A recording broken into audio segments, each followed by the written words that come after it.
हम लोग class 9th का केमिस्ट्री पढ़ने जा रहे हैं और ये केमिस्ट्री यशचंद की बुक जो है यशचंद पब्लिकेशन की है और ये लखमीर सिंह और मंजीत कौर का लिखा हुआ है। इसमें 4 चैप्टर हैं। Matter in our surrounding, is matter around us pure, atoms and molecules और चौथा है स्ट्रक्चर ऑफ एटम। तो इसके सबसे पहले हम लोग पहला चैप्टर देखेंगे, मैटर इन आवर सराउंडिंग। ठीक है, शुरू करते हैं। मैटर इन आवर सराउंडिंग यानी कि हमारे चारों तरफ मैटर कैसा है, उसका फिजिकल प्रॉपर्टी देखेंगे, केमिकल प्रॉपर्टी पढ़ेंगे। ठीक है, तो मैटर क्या होता है यहीं से शुरू करते हैं। तो मैटर क्या होता है, तो anything which occupies space and has mass is called matter. यानी कि वह कोई भी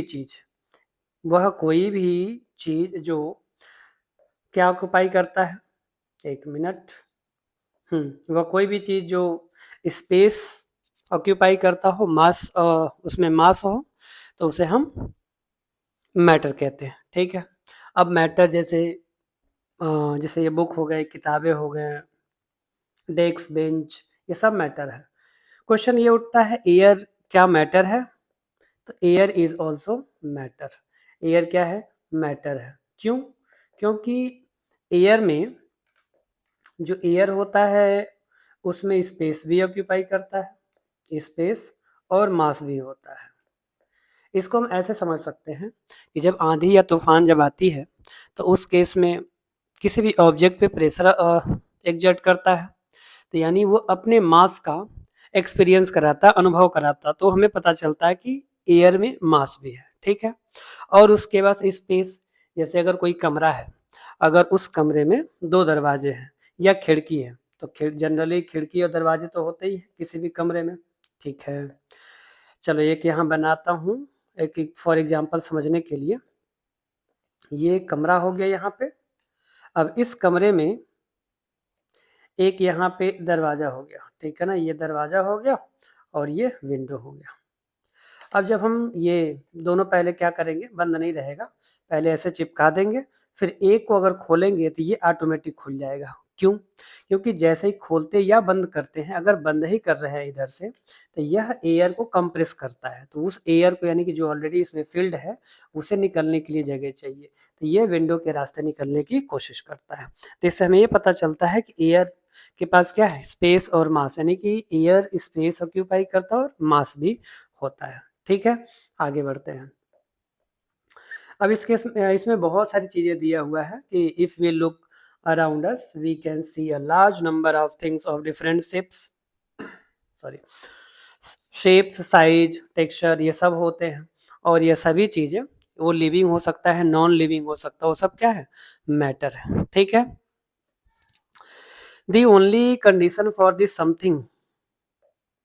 something to be matter are that it should be occupy space and have mass. तो सिंपल मैटर वही है, यानी कि जो स्पेस ऑक्यूपाई करे और इसमें मास हो, दैट इज अ मैटर। ठीक है, और इस जो मैटर है इसका हम दो देखेंगे, क्या, एक तो फिजिकल प्रॉपर्टी और एक केमिकल प्रॉपर्टी। अब यहाँ पे कुछ और चीज दिया है मैटर का, कि matter can be classified in number of which ancient Indian philosopher said that all the matters, और मैटर को हिंदी में पदार्थ कहते हैं, लिविंग और non living, was made up of 5 basic element.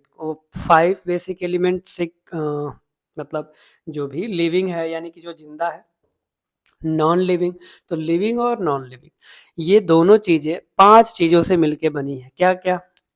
तो वो हो गया क्या, उसे पंच तत्व कहते हैं। क्या कहते हैं? पंच तत्व। तो that is what, that is air, earth, fire, sky and water. इसे हिंदी में क्या कहते हैं? वायु, पृथ्वी, अग्नि, आकाश और जल। तो ये सभी चीजें जो लिविंग थिंग है, नॉन लिविंग थिंग है, 5 चीजों से मिलके बने हैं, air, earth, fire, sky and water, और हिंदी में उसे कहते हैं वायु, पृथ्वी, अग्नि, आकाश और जल। सॉरी। और इसी को ये दो बेसिक क्लासिफिकेशन में, जैसे फिजिकल प्रॉपर्टी और केमिकल प्रॉपर्टी में हम पढ़ेंगे। ठीक है, तो पहले फिजिकल प्रॉपर्टी देखेंगे, फिर बाद में केमिकल प्रॉपर्टी, और इसके बाद से ये on the basis of physical property, यानी कि अगर फिजिकल प्रॉपर्टीज की बात करें तो इसके तहत ये क्या, जैसे एलिमेंट हो गया, कंपाउंड हो गया, मिक्सचर हो गया, ये सब होंगे। और पीरियोडिक टेबल जो देखा, जैसे क्लास 10th में हम पढ़ेंगे, क्लास 10th के सीबीएसई में, वैसे तो क्लास 8th में भी आ जाता है, उसमें इंट्रोडक्शन रहता है, उसके बारे में थोड़ा सा जानते हैं। तो पीरियोडिक टेबल में जितने भी एलिमेंट हैं, मतलब वो तो क्या है, वो एलिमेंट ही है, और उसी एलिमेंट से कंपाउंड बनेंगे। क्या बनेंगे? कंपाउंड बनेंगे। ठीक है, तो इस चैप्टर में हम जनरली क्या देखने वाले हैं, तो फिजिकल प्रॉपर्टी और केमिकल प्रॉपर्टी इस चैप्टर में पढ़ने वाले हैं, मैटर इन आवर सराउंडिंग। ठीक है, आगे बढ़ते हैं। अब देखते हैं matter is made up of particles. तो मैटर है क्या, तो मैटर हमने देख लिया, मैटर वो है जो स्पेस ऑक्यूपाई करे और जिसके पास मास हो, यानी कि ये दो प्रॉपर्टी, यानी कि दो चीजें जिसमें भी है वो दैट इज मैटर। अब इसमें आगे देखते हैं। Everything around us is made up of tiny particles, piece या particle, our body is made up of particles, our chair is made up of particles. कहने का मतलब है हर एक चीज पार्टिकल से बना है। ठीक है, तो यहाँ पे जैसे टीनी पीस हो गया, पार्टिकल हो गया, या फिर चेयर हो गया, डेस्क हो गया, बेंच हो गया, कूलर हो गया, फ्रिज हो गया, दरवाजा हो गया, घर हो गया, ये सब क्या है, मैटर है। ठीक है ना, इसमें ज़्यादा डिटेल में नहीं जाते हैं, अब आगे बढ़ते हैं, क्योंकि यही सारी चीज़ें इस पूरे इस पैराग्राफ में दिया हुआ है। तो particles which make up matter are atoms और मॉलिक्यूल्स। अब ये जो पार्टिकल है, जो हम पार्टिकल की बात कर रहे हैं, ये जो पार्टिकल है यह किन चीज़ों से बना है, या तो इंडिविजुअल एटम से या मॉलिक्यूल से। अब इसमें क्वेश्चन आता है कि एटम क्या होता है और मॉलिक्यूल्स क्या है।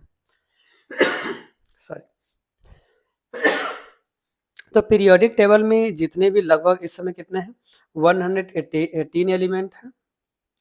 और ये जो एलिमेंट है, अब यह एलिमेंट, जैसे इसका एग्जांपल लेते हैं, एक सोडियम का एग्जांपल लेते हैं और समझते हैं यहाँ पे। ठीक है, एक नया पेज ले लेते हैं, वहां पे समझने की कोशिश करते हैं। ये रहा एटम और पार्टिकल, समझ, एटम और मॉलिक्यूल्स। तो एटम क्या है, तो एटम, जैसे ये सोडियम का हमने लिया था, ये सोडियम हो गया, फिर यहाँ पे क्लोरीन हो गया, ये हाइड्रोजन हो गया, हीलियम हो गया, ये बोरॉन हो गया। तो ये सब क्या है, सिंगल है, मतलब एक एक है, और इसी को हम बोलते हैं एटम। अगर हम कोई कंपाउंड की बात करें, पहले कंपाउंड ले लेते हैं। कंपाउंड, तो कंपाउंड में क्या होगा, एक से ज़्यादा एलिमेंट होंगे। अब ये सिंगल एलिमेंट है, sodium, chlorine, helium, hydrogen, boron, ये सब। अब जैसे वाटर का फॉर्मूला क्या होता है, H2। ठीक है, या फिर सल्फ्यूरिक एसिड का ले लिया तो H2SO4। फिर उसके बाद से ले लेते हैं नाइट्रिक एसिड, HNO3। फिर ले लेते हैं हाइड्रोक्लोरिक एसिड, HCl। अब इसमें दिख रहा है हाइड्रोजन के कितने एटम हैं, तो हाइड्रोजन के 2 एटम हैं। कितने एटम, 2 एटम। किसके, हाइड्रोजन के। और यहाँ ऑक्सीजन के कितने एटम हैं, तो एक ही एटम है, 1 एटम है। ठीक है, तो ये जब भी एक से ज्यादा अगर एटम हुआ, यानी कि कह सकते हैं if the number of atom is 2 और more than 2, that is called molecules. क्या बोलेंगे उसे, मॉलिक्यूल्स बोलेंगे, मॉलिक्यूल्स। तो मॉलिक्यूल्स दो या दो से जब अधिक होगा तो उस केस में उसे मॉलिक्यूल्स बोलेंगे। फॉर एग्जाम्पल, ये यहाँ पे वाटर है, H2O। H2O क्या है, एक मॉलिक्यूल्स है। ये सल्फ्यूरिक एसिड क्या है, मॉलिक्यूल्स है, मॉलिक्यूल्स। फिर ये क्या है, ये भी मॉलिक्यूल्स है, मॉलिक्यूल्स। ठीक है ना, HCl भी क्या है, मॉलिक्यूल्स। क्यों, क्योंकि इसमें हाइड्रोजन का एक एटम है, क्लोरीन का एक एटम है, तो टोटल इसमें एटम कितने हैं, 2। और ये जितने एटम होते हैं उसी को एटॉमिसिटी कहते हैं। क्या कहते हैं, एटॉमिसिटी। ये हो गया इसका एटॉमिसिटी। तो अब देखते हैं सल्फ्यूरिक एसिड में, जो कि H2SO4 है, इसमें टोटल नंबर ऑफ एटम कितने हैं, तो हाइड्रोजन के कितने एटम हैं, तो हाइड्रोजन के 2 एटम हो गए, सल्फर का 1 एटम हो गया, और ऑक्सीजन का 4 एटम हो गया। ये जो 2 लिखा है, यह 2 केवल हाइड्रोजन को बता रहा है कि हाइड्रोजन 2 है, और सल्फर अकेला है, यहाँ पे ऑक्सीजन। अब इस ऑक्सीजन में कितने एटम है, 4। तो यहाँ पे हो गया हाइड्रोजन के 2, सल्फर के 1 और ऑक्सीजन के 6, और ये टोटल ये मिल के हो गया 2 4 6 1 7 यानी कि 7 एटम हो गए। इसका मतलब ये सल्फ्यूरिक एसिड जो H2SO4 है, इसका एटॉमिसिटी क्या हो गया? इसका एटॉमिसिटी 7 हो गया। ठीक है, और इसी सॉरी, अब इसी को कंपाउंड भी कहते हैं। अब एक बार और एटम, मॉलिक्यूल्स और कंपाउंड को अच्छे से फिर समझ लेते हैं। इसको हटाते हैं, तो एक बार फिर से हम ये देखते हैं कि एटम, यहाँ पे लेते हैं एटम, फिर हो गया मॉलिक्यूल्स, मॉलिक्यूल्स, ठीक है, फिर आते हैं कंपाउंड पे, कंपाउंड। जनरली कंफ्यूजन मॉलिक्यूल्स और कंपाउंड में होता है। अब एटम को देखते हैं, तो जैसे अभी यहाँ पे सिंगल लिखा था, hydrogen, helium, lithium, sodium, potassium, beryllium, boron, carbon, ये सब सिंगल में लिखे हुए हैं। और ये सिंगल में लिखा हुआ, इसका मतलब ये सब क्या है? एटम है। तो सिंगल फॉर्म में जब होगा तो क्या होगा? एटम हो गया। यानी कि हाइड्रोजन, हीलियम, फिर स्कैंडियम, टाइटेनियम, फिर कॉपर, कोबाल्ट, ये सब क्या है? एटम है। अब वही एक से अधिक, ये मॉलिक्यूल्स का एक और कंडीशन है। दोनों में मॉलिक्यूल्स और कंपाउंड में ये डिफरेंस है कि मॉलिक्यूल्स सेम काइंड के भी हो सकते हैं, जैसे H2। अब इसमें एक से ज्यादा एटम है, क्योंकि हाइड्रोजन के कितने एटम है? 2, मतलब एक यहाँ पे, एक यहाँ पे, 2 हो गए ना। तो इस वजह से इसे हम मॉलिक्यूल्स बोलते हैं। क्या बोलते हैं? मॉलिक्यूल्स। ठीक है, फिर और यहाँ पे Cl2 देख सकते हैं, और क्या देख सकते हैं? Br2। ये सब क्या है? मॉलिक्यूल्स है। अब कंपाउंड की अगर बात करते हैं, तो कंपाउंड में जैसे H2SO4 है, H2, अरे ये H2O हो गया, H2SO4 यहाँ पे H2, एक मिनट, H2SO4। तो ये हो गया क्या? कंपाउंड। अब कंपाउंड में H भी है, ऑक्सीजन भी है, और इसमें हाइड्रोजन है, सल्फर है, ऑक्सीजन है। तो इसमें 3 एटम है, यानी कि 3 एलिमेंट है। इसमें 2 एलिमेंट है और यह सिंगल एलिमेंट है। तो मॉलिक्यूल्स सेम काइंड के होंगे, ठीक है ना, एक से ज्यादा, और जो कंपाउंड होंगे वो डिफरेंट डिफरेंट एलिमेंट होंगे। तो एक क्वेश्चन अराइज होगा, क्या कंपाउंड को मॉलिक्यूल्स बोल सकते हैं? हाँ, बिल्कुल बोल सकते हैं, क्योंकि मॉलिक्यूल्स का डेफिनेशन ही यही है कि जब 2 या 2 से अधिक एटम एक साथ होंगे तो वो मॉलिक्यूल्स होगा। ठीक है ना। तो फॉर एग्जांपल ये H2 हो गया, Cl2 हो गया, Br2 हो गया, ठीक है। और ये नीचे जो कंपाउंड है, ये सारे कंपाउंड मॉलिक्यूल्स हो सकते हैं, लेकिन सारे मॉलिक्यूल्स कंपाउंड नहीं होंगे। क्यों? क्योंकि कंपाउंड में एक से ज़्यादा एलिमेंट होने चाहिए, और एक से ज़्यादा एलिमेंट मॉलिक्यूल्स में, जैसे ये क्लोरीन में Cl2 में नहीं है, Br2 में नहीं है, ये सेम काइंड के हैं, इसीलिए। फिर से एक बार और देखते हैं, तो एटम सिंगल होगा, ठीक है ना, सिंगल। मॉलिक्यूल्स सेम काइंड का भी हो सकता है, डिफरेंट का भी हो सकता है। कंपाउंड में एक से ज़्यादा एलिमेंट होंगे, एक से ज़्यादा एलिमेंट होंगे। वाटर में हाइड्रोजन है, ऑक्सीजन है, यानी एक से ज़्यादा एलिमेंट है, 2 एलिमेंट है। और ये सल्फ्यूरिक एसिड में हाइड्रोजन, सल्फर और ऑक्सीजन है। नाइट्रिक एसिड यानी कि HNO3, इसमें कितने एलिमेंट है? तो इसमें भी 3 है, 1 2 3। लेकिन नंबर ऑफ एटम की अगर बात करें, नंबर ऑफ एटम, तो नंबर ऑफ एटम कितने हैं? हाइड्रोजन का 1 है, नाइट्रोजन का 1 है, और ऑक्सीजन का 3 है। तो 1 + 1 + 3 यानी कि टोटल 5 एटम है। तो atomicity of the HNO3 is 5। Atomicity कितना हो गई? Atomicity is 5। ठीक है। अब कंफ्यूजन शायद नहीं होना चाहिए, ठीक है ना, मॉलिक्यूल्स और कंपाउंड में और एटम में। ठीक है, पीछे अब बढ़ते हैं आगे। तो यहाँ पे matter is made up of particle, ये देख लिया। मैटर किससे बना है? पार्टिकल से बना है, छोटे छोटे पार्टिकल से बने हुए हैं। यहाँ पे ये बताने की कोशिश कर रहा है यहाँ पे कि a small rain drop on this leaf of a plant is made up of about this much. कितना ये रहा? एक मिनट भैया, ये रहा, बताओ। यानी एक छोटा सा ये जो ड्रॉपलेट दिख रहा है, ये यहाँ पे, यह ड्रॉप में, इस ड्रॉप में कितने सारे एलिमेंट? अब ये कैलकुलेट कर लो, 1 से 10 100,000 10,000 लाख, आप सीधे उसमें चले जाओ इंटरनेशनल सिस्टम में। अब देख लो कितने पार्टिकल एक छोटे से। अब इसी का अगर मैंने ये टिप, अगर मैंने ये पेन का टिप ऐसे लगाया तो इसमें भी लाखों करोड़ों से भी ज़्यादा पार्टिकल इसमें है, ठीक है ना। आगे बढ़ते हैं। फिर यहाँ पे evidence for particle in a matter.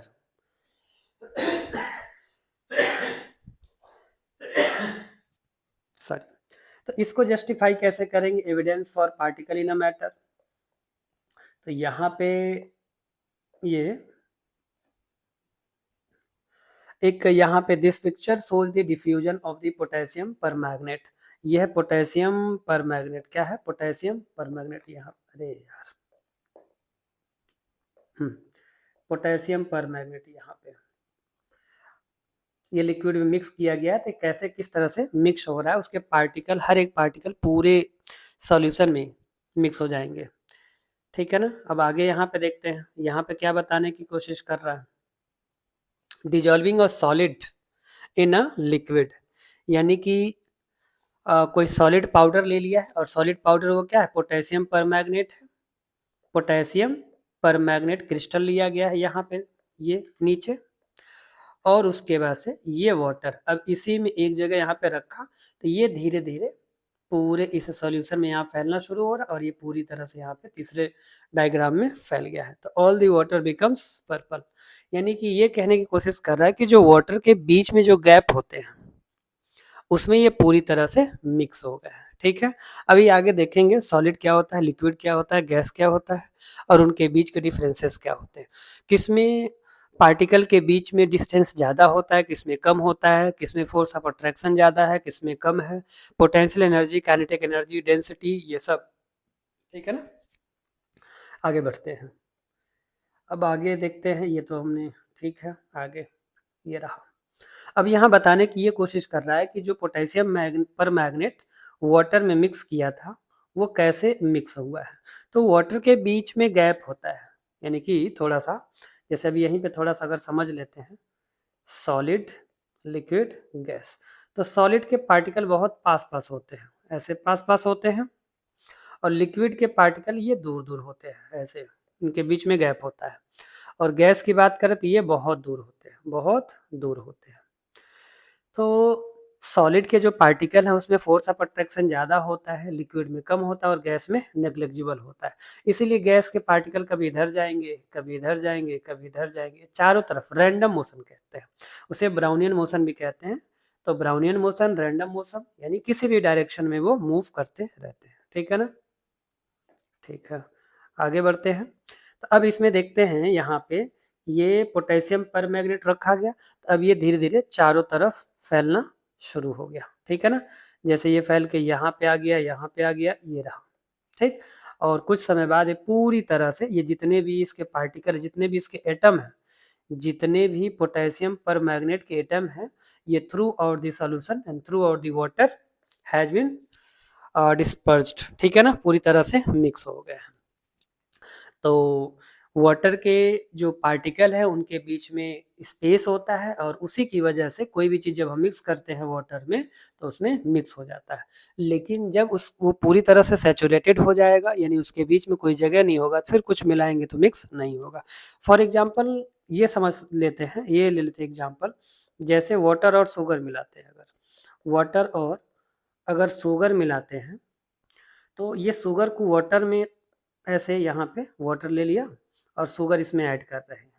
अब शुगर को ऐड करते जाओ, करते जाओ, करते जाओ, एक समय ऐसा आएगा ये एज अ सॉलिड के फॉर्म में आ जाएगा, मतलब वाटर में बिल्कुल कोई जगह बची ही नहीं होगी, फिर शुगर ऐड करेंगे तो वैसे ही पड़ा रह जाएगा, ठीक है ना, ऐड नहीं होगा क्योंकि उसके बीच में स्पेस अब नहीं बचा है। ठीक, आगे बढ़ते हैं। मिक्सिंग ऑफ टू गैसेस, तो ये तो इजीली आसानी से मिक्स हो जाते हैं, जैसे परफ्यूम वगैरह होता है। तो अगर किसी कमरे में है, कमरे में एयर है, अगर ये कमरा है, कमरे में क्या है, एयर है, और यहाँ पे अगर कोई परफ्यूम चिक चिक छिड़कते हैं तो पूरे कमरे में फैल जाता है, क्योंकि एयर के बीच में भी स्पेस होता है, बहुत ज़्यादा स्पेस होता है, इसीलिए बहुत तेज़ी से डिफ्यूजन होता है। अब ये डिफ्यूजन क्या होता है आगे भी समझेंगे, ठीक है ना। आगे टॉपिक में है, अब इसी में ये क्या है, एक मिनट, डिफ्यूजन आ गया क्या, diffusion, diffusion actually mixing of a substance in ये एयर, यानी कि अगर कोई भी सब्सटेंस है एयर के साथ मिक्स हो जाता है जितना तेजी से, उसी को डिफ्यूजन ही कहते हैं। जैसे परफ्यूम, जो जब परफ्यूम हम यूज करते हैं तो परफ्यूम के पार्टिकल निकल के पूरे एयर में, यानी एयर के बीच में गैप होता है और उसमें मोशन होता है, यानी कि काइनेटिक एनर्जी उनके पास होती है, तो वो पूरे कमरे में फैला देते हैं, मूव कर देते हैं, ठीक है ना। और वही यहाँ पे भी दिया है, process of diffusion give us to conclusion about the nature of matter.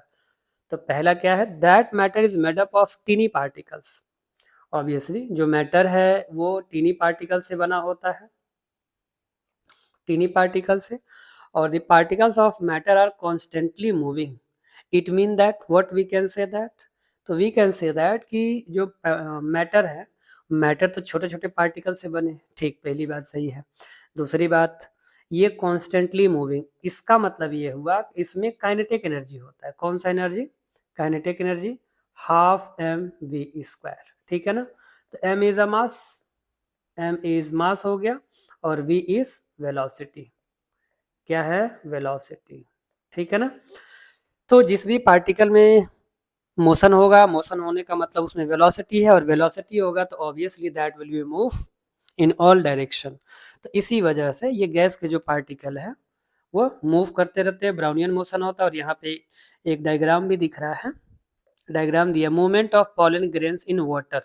अब ये पॉलन ग्रेन्स है, मूव कर रहे हैं वाटर में, क्यों मूव कर रहे हैं, क्योंकि वह एक पार्टिकल है और फ्रीली, मतलब यहाँ पे ये यहाँ से स्टार्ट हुआ, तो ये फिर इधर गया, फिर इधर, फिर इधर, इधर, फिर ऐसे, फिर ऐसे, फिर ऐसे, ये मूव करते रह रहे हैं because of the kinetic energy, ठीक है ना। आगे बढ़ते हैं, इसमें ज़्यादा कुछ समझने वाली बात नहीं है। The pollen grains move on the surface of water because they are constantly being hit by the fast moving particles of water। तो वाटर के पार्टिकल से टकराते रहते हैं, और टकराने की वजह से फिर उनका डायरेक्शन चेंज हो जाता है। यहाँ पे जैसे ये बहुत सारी ऐसे डायरेक्शन चेंज हो रहा है, तो यहाँ इस डायग्राम में भी वाटर में ये पॉलन ग्रेन्स है, अब ये मूव करके यहाँ चला, फिर ये टकराया, फिर इधर चला गया, फिर इधर चला गया, फिर ऐसे, फिर ऐसे, फिर इस तरह से इनका मोशन चलता रहा, ठीक है ना। तो जैसे जैसे कोलाइड करेंगे वो, इसको हम ऐसे समझ सकते हैं, जब स्कूल में छुट्टी होती है लास्ट में, और छुट्टी होने के बाद से सबको घर भागने की जल्दी रहती है। अब वहाँ पे क्या होता है, ये स्कूल है, अब स्कूल में ये गेट हो गया, और ये स्कूल में बच्चे ये ग्राउंड में आ गए, तो ये यहाँ से कोई भागा, फिर आगे किसी बच्चे से टकराया, फिर उधर से इधर गया, फिर इधर गया, तो इस तरह से वो मूव करते रहते हैं। फिर उनका वो स्ट्रेट नहीं, क्योंकि स्ट्रेट इसलिए भी नहीं होता क्योंकि पूरे ग्राउंड में बच्चे बिखरे होते हैं, अब उनको जिधर से जगह मिलता है उधर से निकलते हैं, वैसे पोलन ग्रेन का भी है, ठीक है। आगे बढ़ते हैं, आगे देखते हैं। हाँ, तो मोशन को, एक तो हो गया रैंडम मोशन, रैंडम मोशन हो गया, रैंडम मोशन, और रैंडम मोशन के बाद से देखा ब्राउनियन मोशन, और उसके बाद से ये जिगजैग मोशन। जिगजैग मोशन का भी मतलब यही है कि डायरेक्शन फिक्स नहीं होता है, इन any direction that can move, यहाँ पे दिया भी है, ये कहाँ गया, ये रहा, the zigzag movement of small particle suspended in a liquid is called Brownian motion, ठीक है ना। तो वो इन ऑल डायरेक्शन मूव करते रहते हैं, ठीक। The existence of Brownian motion give us two conclusion। क्या conclusion दिया, the existence of Brownian motion, it gives, first one is that matter is made up of teeny particle, कि एक छोटे छोटे पार्टिकल से बने हैं, बिल्कुल सही है, तो हम लोग देख चुके हैं पीछे। और सेकंड क्या है, तो second is that particle of matter are constantly moving. तो actually whatever we have seen in this diagram, ये पीछे जो डायग्राम में देखा है, ये इसी चीज का ये प्रूफ, एविडेंस देने की कोशिश कर रहा। अच्छा, पीछे एविडेंस लिखा भी था, ये रहा, आ गया, I think somewhere was evidence, हाँ, एविडेंस ऑफ पार्टिकल, ये रहा, ये evidence for particles in matter. तो ये क्या था, एविडेंस, यानी कहने का मतलब ये था कि जो पार्टिकल होते हैं, मैटर के पार्टिकल, अगर वो गैस फॉर्म में हैं तो जिग जैग मोशन करते हैं, ठीक है ना। एक तो टीनी पार्टिकल यानी छोटे छोटे पार्टिकल से बने हैं, और उनका मोशन जो होता है रैंडम होता है, ब्राउनियन होता है, और जिग जैग होता है, तीनों का मतलब एक ही है। ठीक, अब आगे बढ़ते हैं। Characteristic of particle of matter. तो कैरेक्टरिस्टिक इसका क्या है? तो पहला तो इसका कैरेक्टरिस्टिक ये है कि ये मैटर वेरी वेरी स्मॉल। फिर दूसरा क्या है, इनके बीच में, यानी कि अगर दो पार्टिकल है, इनके बीच में स्पेस होता है, ये स्पेस हो गया, ठीक है ना।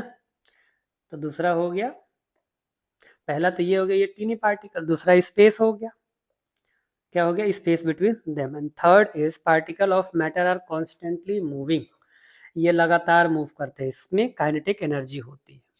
तो कोई अगर कोई पूछता है कि पार्टिकल मूव क्यों करते हैं, तो एक तो वो कोलाइड करते रहते हैं, क्योंकि जहां भी मूव करते हैं तो उसमें ऑब्स्टेकल होता है। जैसे एयर में अगर ये परफ्यूम के पार्टिकल मूव कर रहे हैं, तो एयर में एयर का पार्टिकल है, उससे वो कंटिन्यूसली कोलाइड करते रहते हैं और अपना डायरेक्शन चेंज करते रहते हैं, ठीक है। और फोर्थ क्या है, particle of matter attract each other, टकराते हैं, ठीक है ना, कोलाइड करते हैं तो अट्रैक्ट भी करेंगे।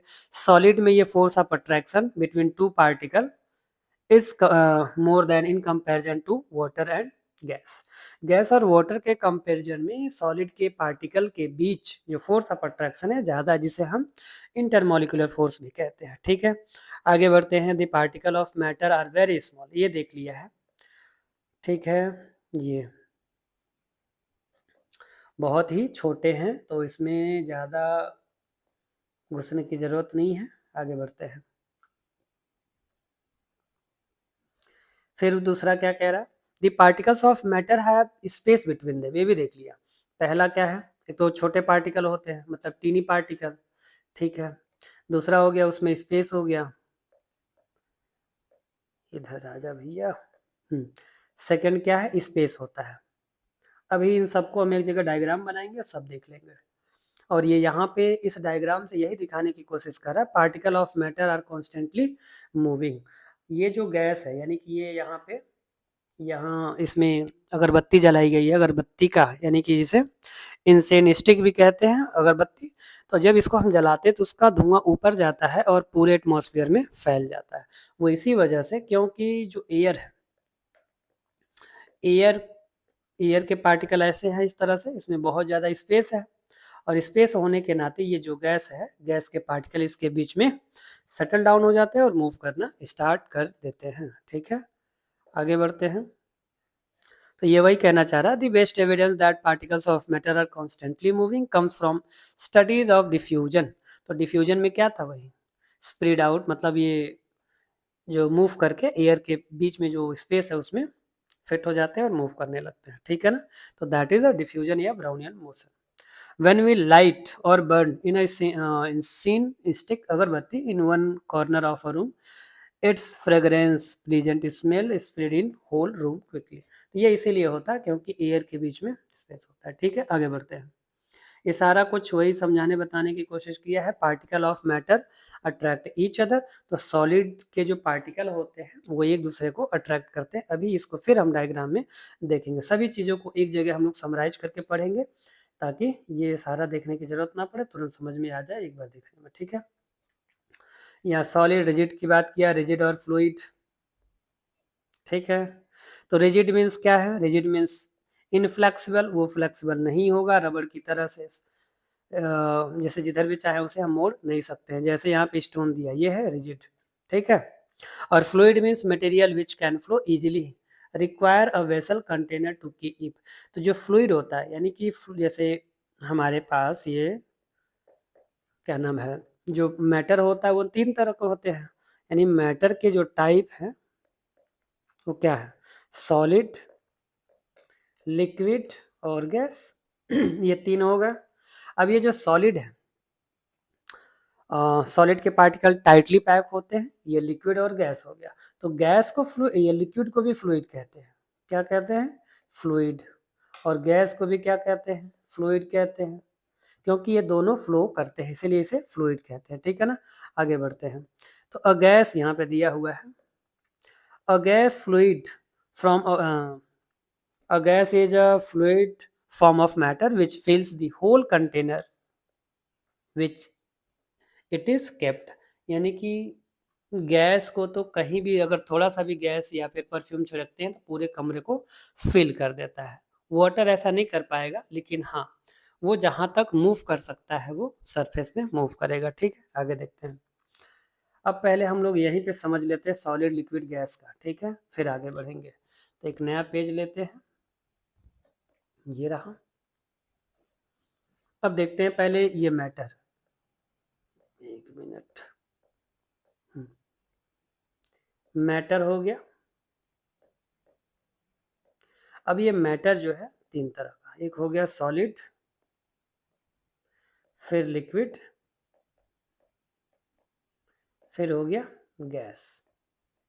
ठीक है, अब सॉलिड का एक डायग्राम बनाते हैं। तो सॉलिड में इसके पार्टिकल कुछ इस तरह से होंगे, सॉलिड के पार्टिकल, क्योंकि इनके बीच में गैप बहुत कम होता है, ऐसे हो गए।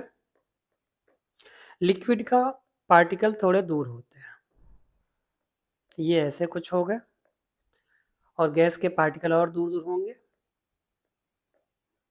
अब इनकी प्रॉपर्टी देखते हैं। तो सॉलिड का शेप, क्या शेप, साइज, वॉल्यूम, ठीक है, फिक्स होगा, शेप साइज वॉल्यूम। लिक्विड का शेप और साइज दोनों फिक्स नहीं होता है, वॉल्यूम फिक्स होगा, और इसमें ना तो शेप फिक्स होगा, ना साइज, और ना ही वॉल्यूम। तो ये हो गया। अब इसके बाद से ये पार्टिकल, सॉलिड के जो पार्टिकल हैं उनके बीच में गैप कम है, फिर उससे थोड़ा सा ज़्यादा लिक्विड में है, लिक्विड में ये गैप, और गैस में ये गैप ज़्यादा है। ठीक है, तो अब जिसमें गैप कम होगा उसमें पोटेंशियल एनर्जी ज़्यादा होगा। ठीक है, इसमें पोटेंशियल कम होगा, यानी नेग्लिजिबल कह सकते हैं। एक मिनट, कुछ एक मिनट।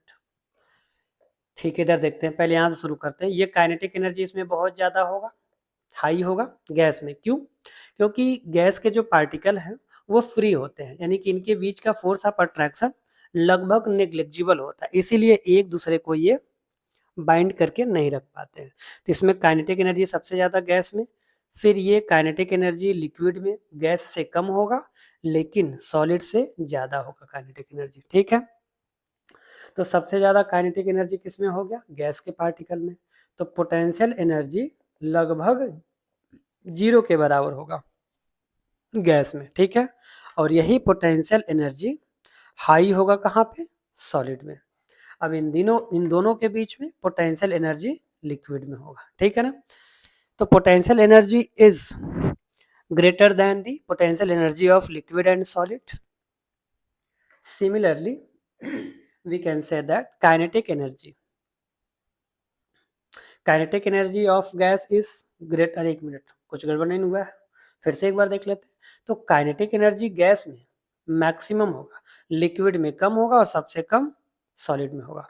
पोटेंशियल एनर्जी गैस में मिनिमम होगा, यानी कि 0 होगा, और गैस से ज़्यादा पोटेंशियल एनर्जी लिक्विड में होगा, और सबसे ज़्यादा पोटेंशियल एनर्जी सॉलिड में होगा।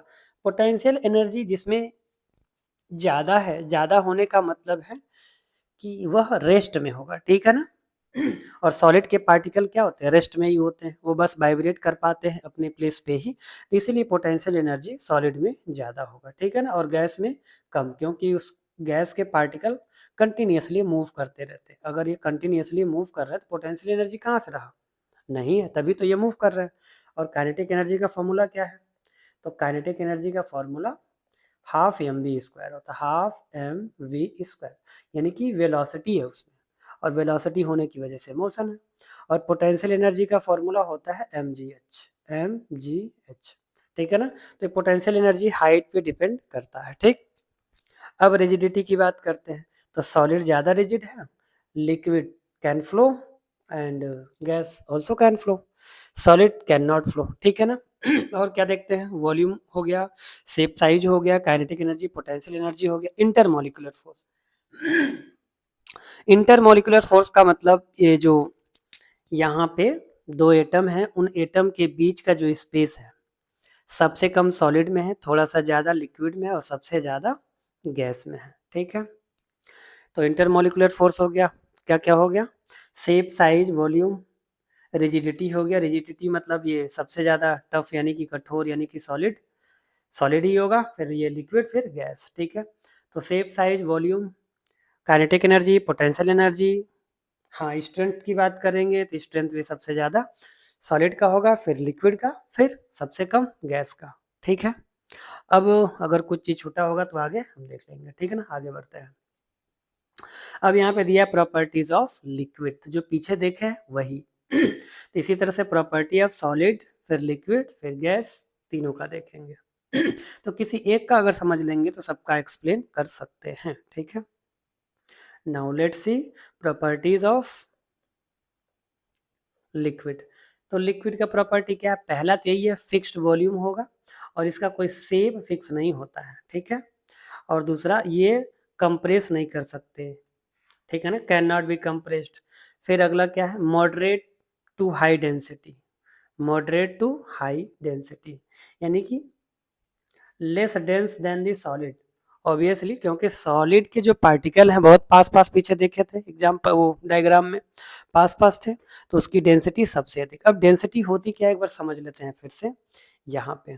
अब जैसे ये कोई रूम है, रूम यहाँ पे है और एक रूम यहाँ पे है, ठीक है ना। पहले वाले रूम में, रूम फर्स्ट में ये है रूम 2, रूम फर्स्ट में 3 पीपल है और रूम 4 में 5 पीपल है, तो किसकी डेंसिटी अधिक होगी। तो डेंसिटी यानी कि ये जो रूम है, रूम का एरिया दोनों में सेम है यानी कि वॉल्यूम सेम है, ठीक है ना। रूम का जो डायमेंशन है सेम है दोनों रूम का, इसमें 3 पीपल है और यहाँ पे 5 पीपल है, तो जिसमें 5 पीपल है उसकी डेंसिटी अधिक है। डेंसिटी का फॉर्मूला क्या होता है, डेंसिटी, तो density is equal to mass by volume, mass by volume, ये होता है डेंसिटी का फॉर्मूला। यानी कि वॉल्यूम हमें कांस्टेंट रखना है, वॉल्यूम कांस्टेंट रखते हुए अगर मास बढ़ाते हैं, मास बढ़ेगा तो डेंसिटी भी बढ़ेगी। यहाँ पे मास बढ़ा दिया ना, मास बढ़ाया तो डेंसिटी भी बढ़ गई, ठीक है।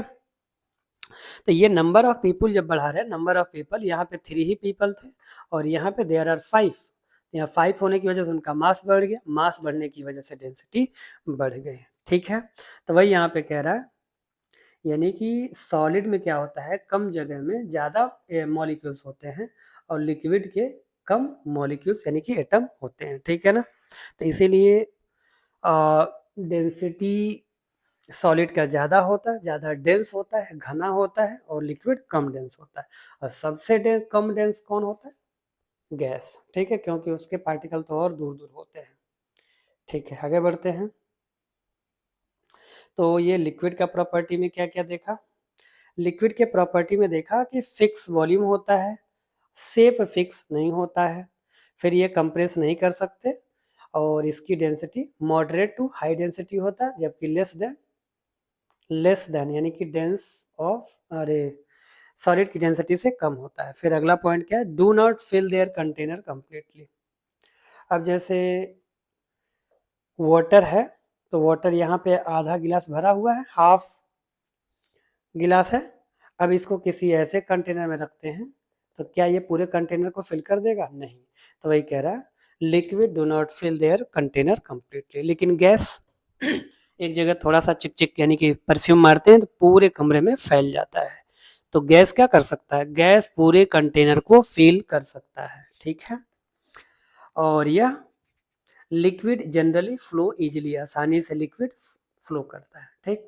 आगे बढ़ते हैं। अब गैस की प्रॉपर्टी तो सॉलिड की भी थी क्या, कहीं इधर सॉलिड की प्रॉपर्टी यहाँ पे भी थी, तो सॉलिड का भी देख लेते हैं फिर लिक्विड का देखते हैं, ठीक है ना। तो सॉलिड लिक्विड गैस देख लिया है, बस प्रॉपर्टी देख रहे हैं वही जो पहले पीछे पढ़ चुके हैं।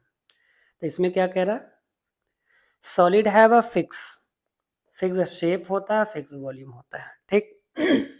Solid can not be compressed क्योंकि इसके पार्टिकल पास पास होते हैं और इसकी डेंसिटी हाई होती है, और साथ में do not fill their container completely. अब ये जो ब्रिक दिया है, ईंट दिया है, इसको किसी कंटेनर में रखो तो ये इतना ही ऐसे जगह घेरेगा, बाकी का ये खाली रह जाएगा। तो इसीलिए कह रहे हैं कि solid do not fill their container completely, ठीक है। आगे बढ़ते हैं। तो सॉलिड का क्या देखा, तो सॉलिड का पहला property fixed shape, fix volume हो गया। सेकंड हो गया can not be compressed, compress नहीं कर सकते, दूसरा हाई डेंसिटी होती है। और फोर्थ है ये do not fill their container completely. और पांचवा है यह फ्लो नहीं करता है, यह फ्लो नहीं करता है। ठीक है ना, ठीक। तो सॉलिड हो गया, लिक्विड का देख लिया, गैस का देखते हैं। तो गैस की प्रॉपर्टी क्या है? तो गैस की पहली प्रॉपर्टी यहाँ पे ऐसे बहुत सारे दिए हैं, air, oxygen, hydrogen, carbon dioxide, किधर गया कार्बन डाइऑक्साइड, इसको क्या लिखते हैं CO2। और CO क्या है? Carbon monoxide. सॉरी। तो air, oxygen, hydrogen, carbon dioxide, गला ही खराब हो गया, नाइट्रोजन हो गया, स्टीम हो गया, ये सब क्या है? गैस। ठीक है। अब इनके प्रॉपर्टी पे आते हैं। गैस है neither fixed shape nor fix volume. Gas का ना तो फिक्स शेप होता है, ना वॉल्यूम होता है, क्योंकि किसी कमरे में जहां भी रखो डब्बे में रखोगे, डब्बे का शेप, मतलब गैस को जहां रखेंगे उस शेप में आ जाएगा। और उस शेप में आने का मतलब ये हुआ कि छोटे कमरे में अगर स्प्रेड करते हैं तो छोटे कमरे में फैल जाएगा, बाहर फ्लो करते हैं तो जहां तक उसके पार्टिकल जा सकते हैं वहां तक चले जाएंगे, इसलिए इसका कोई फिक्स शेप और वॉल्यूम नहीं होता है। ठीक है, इसको कंप्रेस कर सकते हैं। और gas can be compressed easily. और वेरी लो डेंसिटी होती है इसकी, सबसे हाई सॉलिड की, फिर लिक्विड की, फिर गैस की। और ये कंटेनर को कंप्लीटली फिल कर देते हैं। ठीक है ना, और ये भी आसानी से फ्लो करता है। तो गैस की प्रॉपर्टी क्या हो गई? इसका फिक्स शेप और वॉल्यूम नहीं होता, इसे कंप्रेस कर सकते हैं, इसकी डेंसिटी बहुत लो होती है, और ये कंटेनर को कंप्लीटली फिल कर सकता है, और ये आसानी से फ्लो कर सकता है। ठीक है। अब अगला ये है कि why solids, liquid and gases have different properties. ये अलग अलग प्रॉपर्टी है क्यों? तो देख ले, तो वैसे तो देख लिया है, पीछे सारा देख चुके हैं, फिर भी इसको आपके तसल्ली के लिए एक बार देख लेते हैं। तो matter in all three state solid liquid gas is made up of very small particles atom and molecules. According to kinetic energy of matter, the particles of matter are continuous motion and possess kinetic energy. तो एक तो देखा है, पीछे देखे, ये kinetic energy की वजह से गैस के जो पार्टिकल हैं वह लगातार मूव करते रहते हैं, क्योंकि उसमें गैस के पार्टिकल में उसमें बहुत ज़्यादा काइनेटिक एनर्जी होता है, और उससे कम लिक्विड में, फिर उससे कम सॉलिड में। तो कुछ बच्चों का ये भी कहना रहता है कि जैसे गैस के पार्टिकल चारों तरफ मूव करते हैं तो फिर लिक्विड के क्यों नहीं मूव करते? तो लिक्विड जिस भी कंटेनर में रहता है उसके ऊपर एटमॉस्फेरिक प्रेशर रहता है, इस वजह से अगर ये कोई कंटेनर है और इसमें ऐसे लिक्विड फिल है, ठीक है, तो ये अगर ये गैस का पार्टिकल था तो ये गैस के पार्टिकल चारों तरफ ये मूव करते हैं। ठीक है, तो ये लिक्विड के पार्टिकल ऊपर की तरफ मूव क्यों नहीं करते? एक्चुअली इसलिए नहीं मूव करते क्योंकि यहाँ इसके ऊपर ये पूरा एयर है, और एयर के पार्टिकल ऊपर से इस पे फोर्स लगा रहे होते हैं। ठीक है, तो इसी वजह से ये ऊपर नहीं जा सकता। ठीक है, आई थिंक इट इज क्लियर, समझ में आ गया होगा। अब the following properties of particles decide whether a given substance will exist as a solid, liquid, gas. तो the space distance of particle, हाँ क्या था, ये रहा the space या distance between the particle, फिर force of attraction between particle, amount of movement of particle, kinetic energy। तो ये जो पार्टिकल है जनरली मूव क्यों करते हैं, या अगर कोई नहीं करता है तो क्यों नहीं करता? तो सॉलिड के पार्टिकल मूव नहीं करते क्योंकि उनके उनमें बीच उनके क्या नाम, पार्टिकल जो होते हैं, जिस भी पार्टिकल से सॉलिड बने होते हैं तो उसके जो पार्टिकल में फोर्स ऑफ अट्रैक्शन बहुत ज़्यादा हाई होता है, इसलिए वो एक दूसरे के से दूर नहीं जा सकते। लिक्विड में फोर्स ऑफ अट्रैक्शन कम होता है, इसीलिए उसे फ्लो कर सकते हैं, एक कंटेनर से दूसरे कंटेनर में आसानी से रख सकते हैं। और गैस के पार्टिकल में कोई भी फोर्स ऑफ अट्रैक्शन नहीं होता है, इसीलिए वो at random they are free, means the particle of gas are free to move in any direction. वो किसी भी डायरेक्शन में मूव करने के लिए स्वतंत्र है, फ्री है। ठीक है, आगे बढ़ते हैं। Matter in our surrounding. अब यहाँ पे कुछ एग्जांपल दिया है, क्या? हाँ, सॉलिड लिक्विड गैस, ठीक है, आगे बढ़ते हैं। यहाँ पे ये रहा डायग्राम, ये सॉलिड लिक्विड गैस, हालांकि ये हम लोग पहले पढ़ चुके हैं, ठीक है ना। तो ये सॉलिड के पार्टिकल पास पास हैं, यहाँ दूर दूर, और ये काफ़ी दूर दूर। प्रॉपर्टी देख चुके हैं, कैरेक्टरिस्टिक देख चुके हैं, आगे बढ़ते हैं। यहाँ लिक्विड का दिया है तो लिक्विड का भी पढ़ चुके हैं। In a liquid particle are close together but they are not as close as in solid। ये क्लोज तो होते हैं पर सॉलिड के जैसे क्लोज नहीं होते हैं, ठीक है। वैसे सारा एक्सप्लेन कर चुका हूँ, इसमें कुछ है नहीं, फिर भी देख लेते हैं। A liquid do not have fixed shape, ये कैरेक्टरिस्टिक में ही हम लोग पढ़ चुके हैं, ठीक है। आगे बढ़ते हैं, इसमें कुछ है नहीं, समझ चुके हम लोग। आगे बढ़ते हैं। ये गैस का है तो गैस इसमें ये बता रहे हैं इस डायग्राम में कि इसमें एयर कैसे फिल कर रहे हैं और उस एयर फिल करने की वजह से इसका साइज चेंज हो रहा है, ठीक है। यानी कि इससे हम ये भी समझ सकते हैं कि गैस का फिक्स शेप नहीं होता है कि ये देखो इस भाई साहब फुला रहे हैं, इनके पास गैस कम, इनके पास ज़्यादा, तो ये ज़्यादा बड़ा हो गया, छोटा रह गया। यानी कि डिपेंड करता है किसमें गैस ज़्यादा, उसके अकॉर्डिंग ये अपना शेप साइज चेंज कर लेगा, ठीक है।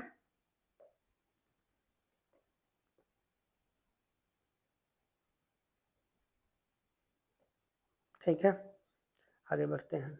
यहाँ भी ये एक इस राउंड शेप में है, ये राउंड शेप में, और ये लॉन्ग बैलून की तरह से। इन दोनों का शेप क्या क्या है, अलग है। और अलग क्यों है, क्योंकि गैस का शेप फिक्स नहीं होता, ठीक है।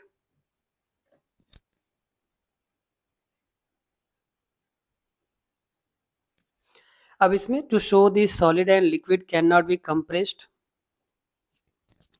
तो ये गैस को है कंप्रेस करके दिखा रहा है कि यहाँ पे ये, एक मिनट, कॉमन सॉल्ट लिया है, इधर लिक्विड है और ये गैस है, तो इसको कंप्रेस नहीं कर सकते, इसको कंप्रेस नहीं कर सकते, लेकिन गैस को कंप्रेस कर सकते हैं। और ये यहाँ पे दिखाया है कि इतना गैस यहाँ पे था, इतने एरिया में, वॉल्यूम में, और ये अब इतने ही वॉल्यूम में बचा है, तो ये कंप्रेस्ड किया जा सकता है, किसको, गैस को, ठीक। I hope it is clear. Now let's see. हाँ, लुक हियर, यहाँ एलपीजी जो इंडियन गैस, ये बताने की कोशिश कर रहा है। ये बड़े सिलेंडर में है तो क्या करते हैं, ये बड़े सिलेंडर से छोटे सिलेंडर में भी भरते हैं कंप्रेस करके, ठीक है ना। फिर यहाँ डिफ्यूजन देखते हैं। तो डिफ्यूजन क्या है, the spreading out and mixing of a substance with another substance due to motion of its particles is called diffusion. तो डिफ्यूजन का डेफिनेशन याद कर लेना। और ये होता क्या है, तो जब कोई सब्सटेंस दूसरे सब्सटेंस में मिक्स हो जाता है, क्यों, तो इसमें काइनेटिक एनर्जी होता है जिसकी वजह से, और इसमें स्पेस होता है। तो spreading out and mixing of a substance with another substance due to motion of a particle, और मोशन क्यों होता है, that is of kinetic energy and that is half mv², right, absolutely right, ठीक है ना।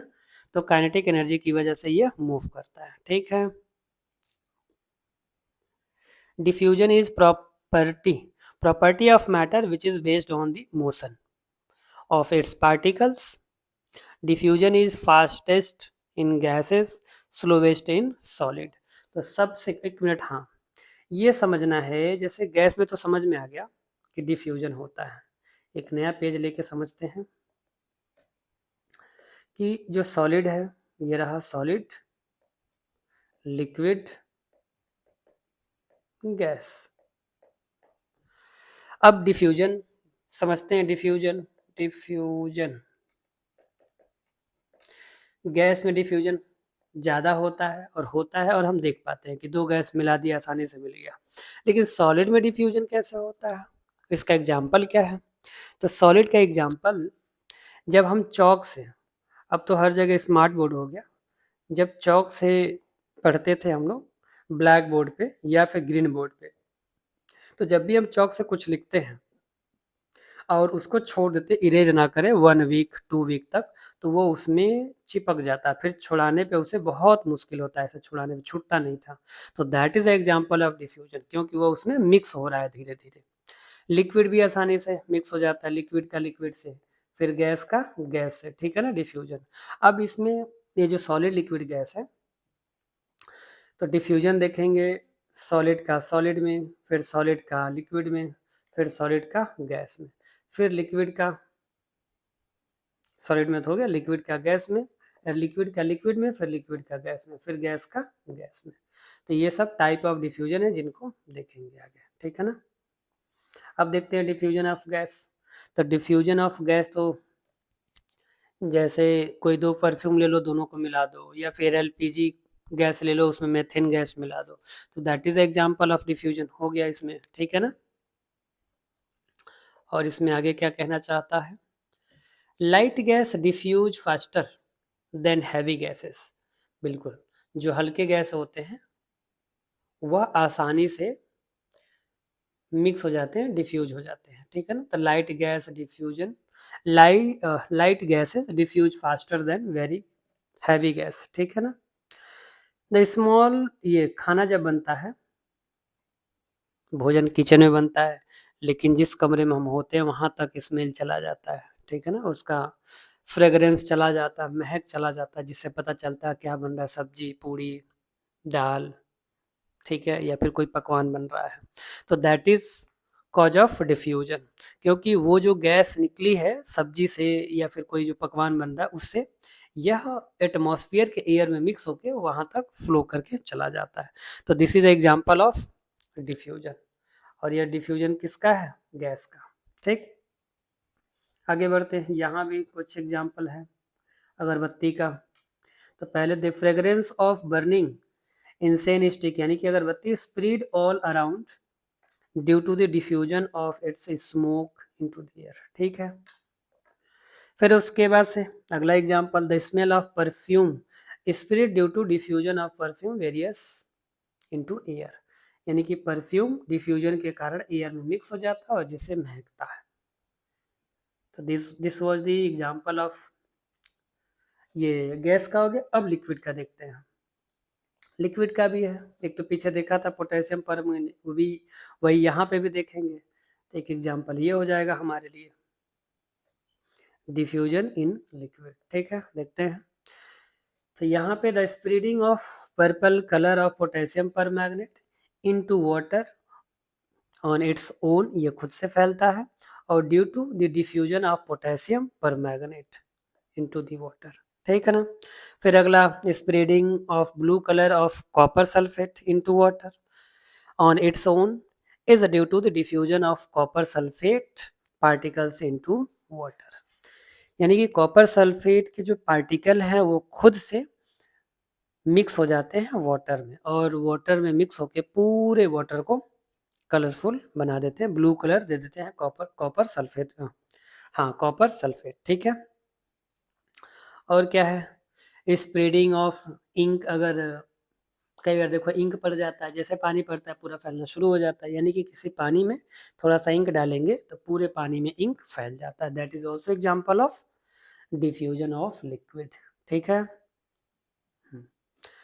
The carbon dioxide gas and oxygen gas present in air diffuse into water, और इस तरह से ये पॉन्ड, लेक, रिवर और सी को भी डिफ्यूज कर दे, मतलब डिफ्यूजन होने के कारण इसे पॉल्यूट कर देते हैं, ठीक है ना, due to diffusion.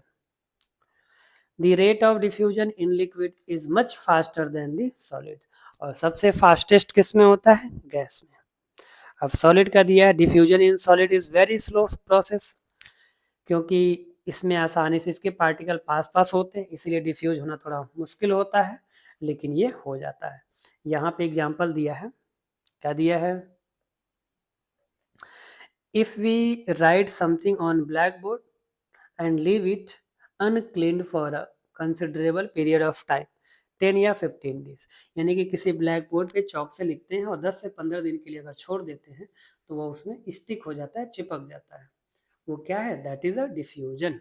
So this is due to the fact that some of the particles of chalk have diffused into the surface of blackboard, ठीक है। If two metal block and bound together tightly and kept undisturbed for a few years, then the particles of one metal are found to have diffused into one another, मतलब दो metal को ऐसे फंसा के छोड़ दिया जाए कई सालों के लिए तो वो एक ही साथ वो डिफ्यूज हो जाता है, ठीक है ना। That is also example of diffusion in solid. ठीक, तो डिफ्यूजन हो गया और ये पहला पार्ट समाप्त हो गया। ये क्वेश्चन है,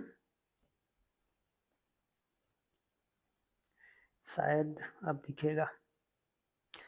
क्वेश्चन है what is the general name of rigid form of matter क्या कहते हैं, फ्लूइड फॉर्म ऑफ मैटर क्या कहते हैं। तो you will see. Now let's move to the another topic, that is temperature. यानी कि there are three scale, degree Celsius, Fahrenheit and Kelvin. अब इन तीनों को देखते हैं और कन्वर्जन इसमें इम्पॉर्टेंट है कि डिग्री सेल्सियस को फ़ारेनहाइट में कैसे कन्वर्ट करेंगे, फ़ारेनहाइट को केल्विन में, फिर केल्विन को डिग्री सेल्सियस में, फिर केल्विन को फ़ारेनहाइट में कैसे कन्वर्ट करेंगे। तो केवल फॉर्मूला देखना और उसी से हमारा काम हो जाएगा, ठीक है। अभी कुछ का यहाँ पे दिया हुआ क्या, पहले ये डिग्री सेल्सियस का ही दिया है, पहले उसी का है। The common unit of temperature and SI unit of temperature, तो SI unit of temperature degree Celsius है, क्या है, डिग्री सेल्सियस हो गया।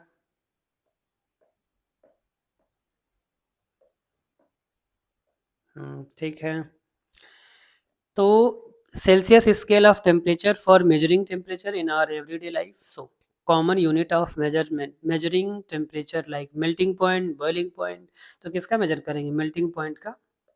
मेल्टिंग यानी कि मेल्ट करते हैं तो उसका टेम्परेचर क्या है, बॉयल कर रहे हैं उसका टेम्परेचर क्या है, and that measured in degree Celsius, उसको हम डिग्री सेल्सियस में मेजर करते हैं, ठीक है। The melting of ice on degree Celsius scale of temperature 0 degree Celsius and the boiling point of water is 100 degree Celsius.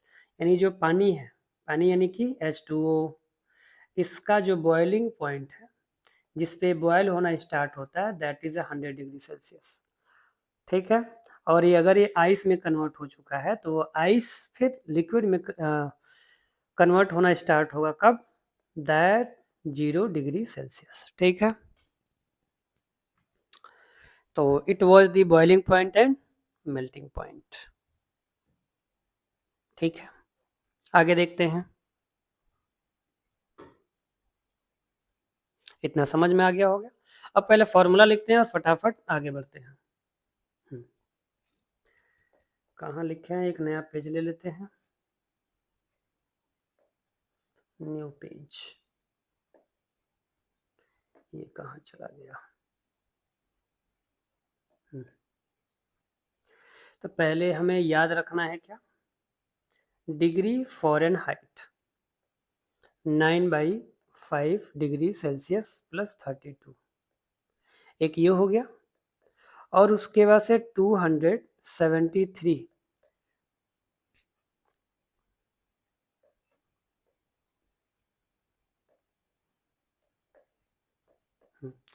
यानी कि अगर डिग्री सेल्सियस में जैसे ही हम 273, एक्चुअली ये 1.15 भी दिया है लेकिन इसको नहीं लेंगे, ये मिलेगा फिजिक्स में, क्लास 9th का ही फिजिक्स जो क्या नाम है, एच.सी. वर्मा बुक है, उसमें दिया हुआ है 273.15, तो उसको छोड़ देते हैं, ठीक है ना, 273 ही लेते हैं। तो ये कन्वर्ट हो जाएगा किस में, केल्विन में। अब ये दो फॉर्मूला अगर याद होगा तो सारा कन्वर्जन कर लेंगे, किसका, डिग्री सेल्सियस का फ़ारेनहाइट में, फ़ारेनहाइट का डिग्री सेल्सियस में, केल्विन का डिग्री सेल्सियस में, फिर केल्विन का फ़ारेनहाइट में। मतलब ये 3 है ना, डिग्री सेल्सियस, डिग्री फ़ारेनहाइट और केल्विन। तो ये ऐसे कन्वर्ट कर सकते हैं आसानी से, ठीक है। फिर फ़ारेनहाइट का इधर डिग्री सेल्सियस में, फिर केल्विन में भी कर सकते हैं। और क्या रह गया इस केल्विन का डिग्री फ़ारेनहाइट में और इसी केल्विन का डिग्री सेल्सियस में भी कन्वर्ट कर सकते हैं, सिर्फ इन्हीं दो फॉर्मूला से, ठीक है। कैसे, तभी उसको भी मैं लिख देता हूँ, 1 मिनट। यहाँ पे ये हो गया और आपका एक चीज़ और था,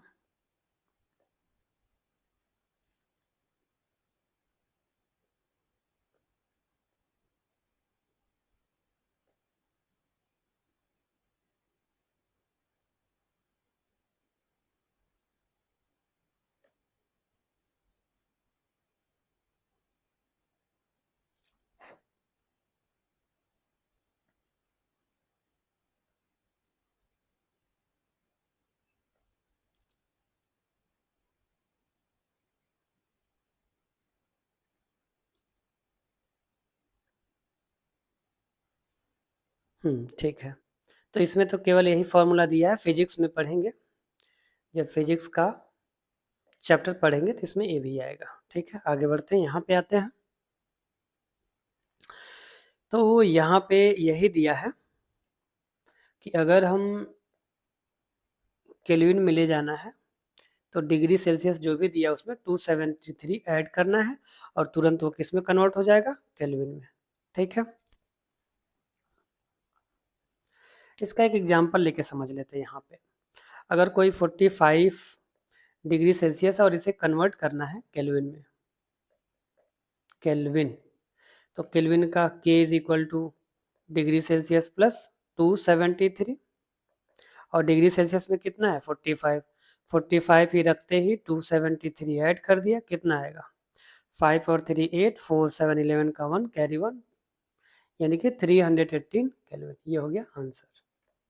और एक इसका भी देख लेते हैं कन्वर्जन, जैसे अगर हमारे पास केल्विन दिया है 500 केल्विन, अब इसको कन्वर्ट करना है डिग्री सेल्सियस में, तो डिग्री सेल्सियस में जाने के लिए हम क्या करेंगे, केल्विन में से 273 माइनस कर देंगे।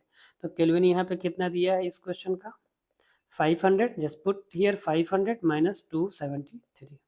नाउ सब्ट्रैक्ट 273 फ्रॉम 500, तो ये 10 से 3 जाएगा 7, ये हो गया 9 से 7 जाएगा 2 और ये हो गया 4, 4 से 2 गया 2, तो this is 227 degree Celsius, this is our answer. ठीक है ना, तो इस तरह से केल्विन से डिग्री सेल्सियस में और डिग्री सेल्सियस से केल्विन में हम कर सकते हैं।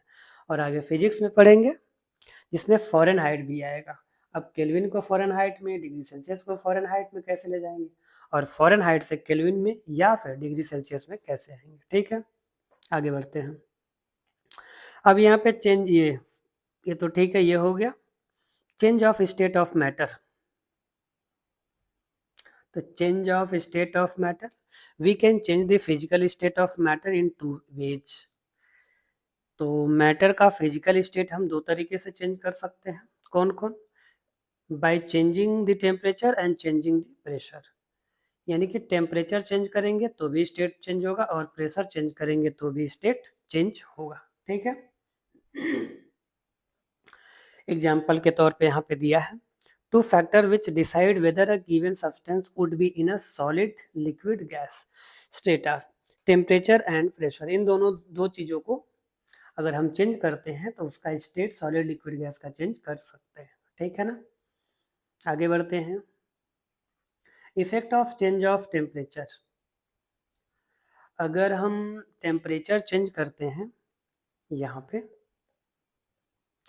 तो उसका इफेक्ट क्या होगा। पहला, सॉलिड से लिक्विड में, अगर हम जैसे मान लो वाटर है, वाटर को हमने आइस में कन्वर्ट कर दिया और आइस पे जब टेम्परेचर बढ़ाएंगे तो वो किस में कन्वर्ट होगा, लिक्विड में कन्वर्ट होगा। किस में, लिक्विड में कन्वर्ट होगा और उसी को हम कहते हैं मेल्टिंग। अब यहीं पे एक बार समझ लेते हैं थोड़ा सा, क्या अच्छा ठीक है, अभी आगे देखते हैं। तो सॉलिड लिक्विड गैस, तो ये solid to liquid change melting हो गया। अच्छा, एक मेल्टिंग होता है और एक मेल्टिंग पॉइंट, ये मेल्टिंग है और ये है मेल्टिंग पॉइंट। मेल्टिंग पॉइंट, तो मेल्टिंग तो किसी भी टेम्परेचर पे होगा और melting point at a particular temperature, जैसे वाटर मेल्ट होना स्टार्ट एक particular temperature, it mean that that is a 0 degree Celsius और उसका मेल्टिंग पॉइंट हो गया। यानी कोई भी सॉलिड है उसका मेल्टिंग पॉइंट फिक्स होगा, लेकिन मेल्ट होना शुरू वो किसी भी टेम्परेचर पे कर सकता है। तो melting can start at any temperature but melting point happen at a particular temperature. यानी कि अगर कोई सॉलिड है तो पूरी तरह से वह सॉलिड से लिक्विड में कन्वर्ट हो, यह जरूरी है कि उसके मेल्टिंग पॉइंट पे हम पहुंचे। ठीक है ना, तब वो पूरी तरह से कन्वर्ट हो जाएगा लिक्विड में। For example it will be given here है, आई थिंक ये 63 दिया है, अल्कोहल का क्या किसका है, पहले यहाँ देखते हैं कहाँ गया द प्रोसेस, अरे क्या हो रहा है, the process in which solid substance changes into liquid on heating is called melting. और मेल्टिंग को फ्यूजन भी कहते हैं, ठीक है ना। तो फ्यूजन भी कहें तो भी सॉलिड लिक्विड में कन्वर्ट हो रहा है। और यहाँ दिया है मेल्टिंग पॉइंट, कहाँ दिया, ये रहा। तो temperature at which solid substance melt and changes into liquid at atmospheric pressure, that is a melting point, ठीक है। तो जब किसी पर्टिकुलर टेम्परेचर पे मेल्ट हो जाए उसे मेल्टिंग पॉइंट कहते हैं। फॉर एग्जाम्पल क्या दिया है, वैक्स का 63 डिग्री सेल्सियस है, melting point of iron is 1535। अगर हम 1535 डिग्री सेल्सियस तक ले जाते हैं तो आयरन पूरी तरह से मेल्ट हो जाएगा, ठीक है। उसके पहले वो जैसे जैसे इस 1535 को अप्रोच करेंगे वो मेल्ट होना शुरू होगा, पूरी तरह से पर मेल्ट नहीं होगा, ठीक है ना। आगे बढ़ते हैं। When a solid heated sufficiently it changes it physical state and becomes liquid, ठीक है, उसका स्टेट चेंज होगा। आगे बढ़ते हैं। वेपोराइजेशन, तो एक है वेपोराइजेशन और एक है इवेपोरेशन। अब ये बच्चों को जल्दी आता नहीं है, मतलब कंफ्यूज रहते हैं, समझ नहीं आता है। यह है वेपोराइजेशन और एक है इवेपोरेशन, वेपोरेशन। वेपोराइजेशन ये पर्टिकुलर टेम्परेचर पे होता है और इवेपोरेशन जो होता है वो किसी भी टेम्परेचर पे, यानी कि किसी भी टेम्परेचर पे जब लिक्विड गैस में कन्वर्ट होना शुरू हो जाए, दैट इज इवेपोरेशन। और वेपोराइजेशन वो उसके मेल्टिंग यानी सॉरी बॉइलिंग पॉइंट पे ही बॉयल होके गैस में कन्वर्ट होगा। जैसे जब चाय बनता है घर में, टी बनाते हैं, तो कप में जैसे ही ये वाटर रखा और नीचे से ये बर्नर लगा दिया, तो जैसे हल्का हल्का गर्म होगा इसमें से ये वेपर ऐसे निकलना स्टार्ट हो जाएगा, दैट इज इवेपोरेशन। क्या है वो, इवेपोरेशन। लेकिन जैसे ही अगर ये केवल पानी होता और ये 100 डिग्री सेल्सियस पे ये कन्वर्ट चला जाता टेम्परेचर, तो तुरंत वो टोटल किस में कन्वर्ट होता है, वेपर में, तो दैट इज अ वेपोराइजेशन। तो at any temperature if liquid convert into vapor, that is a evaporation, and if that liquid convert in vapor at their boiling point, that is a vaporization, ठीक है ना। आगे बढ़ते हैं।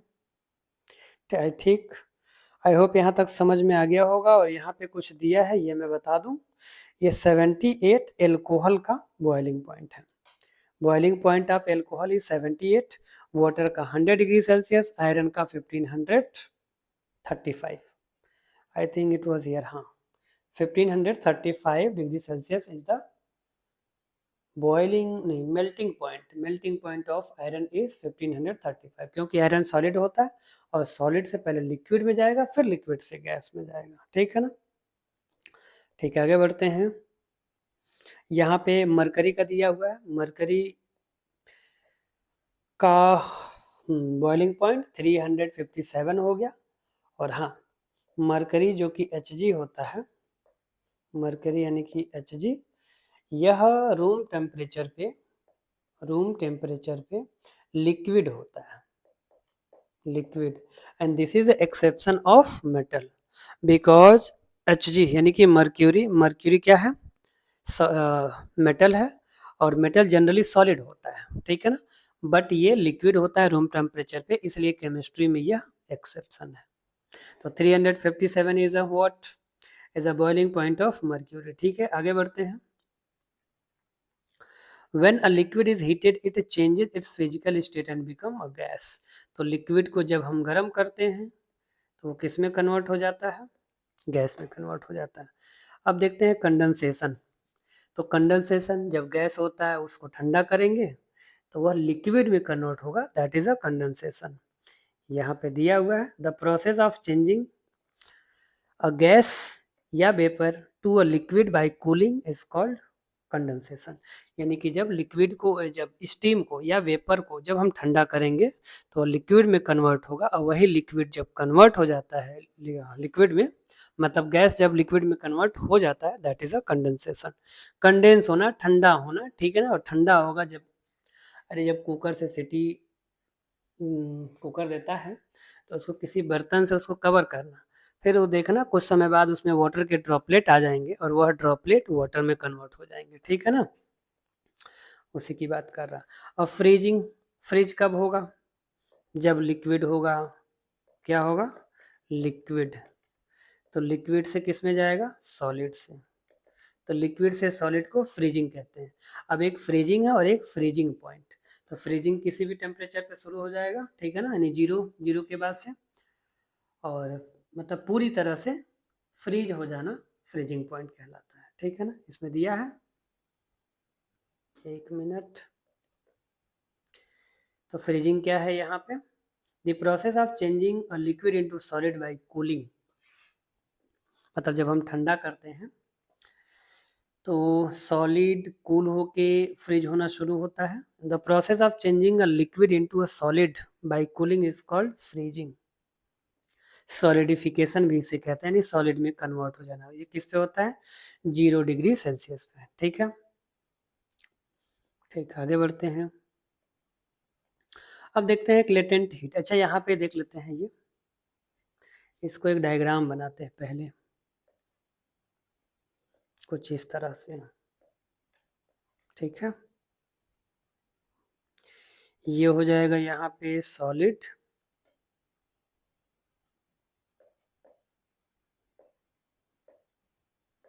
फिर से बनाते हैं। ये यहाँ पे हो गया सॉलिड, लिक्विड, और ये हो गया गैस। तो सॉलिड से लिक्विड को क्या कहते हैं, अगर सॉलिड से लिक्विड में कन्वर्ट कर रहे हैं, सॉलिड से लिक्विड में, इसे मेल्टिंग कहते हैं, ठीक है, मेल्टिंग। और लिक्विड से सॉलिड में जाने को क्या कहते हैं, तो जब लिक्विड से सॉलिड में जाते हैं उसे फ्रीजिंग कहते हैं या सॉलिडिफिकेशन कहते हैं। अब लिक्विड से गैस का देखते हैं। तो जब लिक्विड से गैस में जाएंगे तो लिक्विड से गैस में वेपर कहते हैं या वेपोराइजेशन। और गैस से जब लिक्विड में जाते हैं तो दैट इज अ कंडेंसेशन। तो गैस से लिक्विड को कंडेंसेशन और लिक्विड से गैस को वेपोराइजेशन, ठीक। अब देखते हैं गैस से सॉलिड में जाने को क्या कहते हैं। तो गैस से सॉलिड में जाने को सब्लिमेशन कहते हैं, और सॉलिड से गैस में जाने को भी सब्लिमेशन कहते हैं। डायरेक्ट अगर सॉलिड से गैस में चला गया या गैस से सॉलिड, उसे सब्लिमेशन कहते हैं, ठीक है, सब्लिमेशन, ठीक। ऊपर दिया हुआ है यहाँ पे,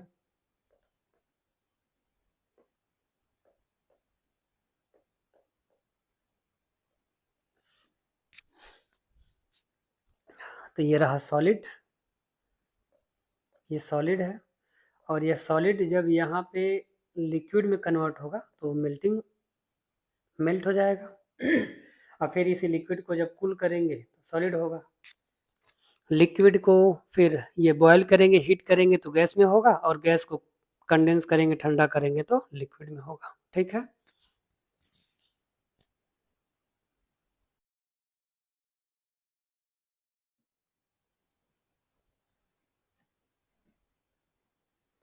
आई होप यहाँ तक समझ में आ गया होगा, ठीक है। तो एक बार और देख लेते हैं, सॉलिड को जब हम हीट करें, क्या नेम, एक मिनट यहाँ पे फिर से,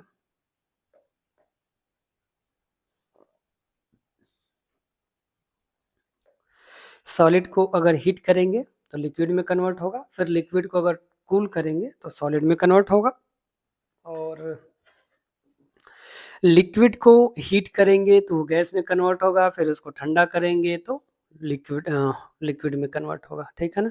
लिक्विड को हीट करेंगे तो गैस में, और गैस को ठंडा करेंगे तो लिक्विड में, ठीक। बस ये इसी में दिया हुआ है, ये वही चीज़ है। अब आगे देखते हैं लेटेंट हीट। लेटेंट हीट क्या होता है, दैट इज ऑल्सो इम्पोर्टेंट। यहाँ पे ये रहा, the heat energy which has to be supplied to change the state of a substance is called latent heat। इसका एग्जांपल, सबसे छोटा एक एग्जांपल लेते हैं आइस का, कि जब हम आइस को लेते हैं अपने हाथ पे तो वो ठंडा महसूस कराता है, और उसको अगर कुछ मिनट तक रखे रहते हैं तो धीरे धीरे वो लिक्विड हाथ और वो आइस के बीच में आ जाता है। जैसे ये हाथ है और इसमें आइस रखा है, अगर आइस लिया है ऐसे। तो आइस मेल्ट होना शुरू हो जाता है और मेल्ट होने के बाद से यहाँ पे ये लिक्विड में कन्वर्ट होना शुरू हो जाता है। अब जब ये लिक्विड में कन्वर्ट होता है फिर उसका ठंडा लगना बंद हो जाता है, कम हो जाता है। ठीक है, क्यों ऐसा होता है? क्योंकि जो ये हैंड है, ये हैंड से लेटेंट हीट लेता है। क्या लेता है? Latent heat. और ये जितना हीट इससे लेता है उसी हीट की वजह से ये क्या नाम है, जो आइस है, इस ये कन्वर्ट होता है लिक्विड में। और ठंडा हमें इसीलिए लगता है क्योंकि हम वो हमारे बॉडी से हीट निकल रहा होता है, यानी हाथ से जब हीट निकलता है तो ठंडा महसूस होता है। और इसी लेटेंट हीट के कॉन्सेप्ट पे ही हमें ठंडी में ठंडी और गर्मी में गर्मी।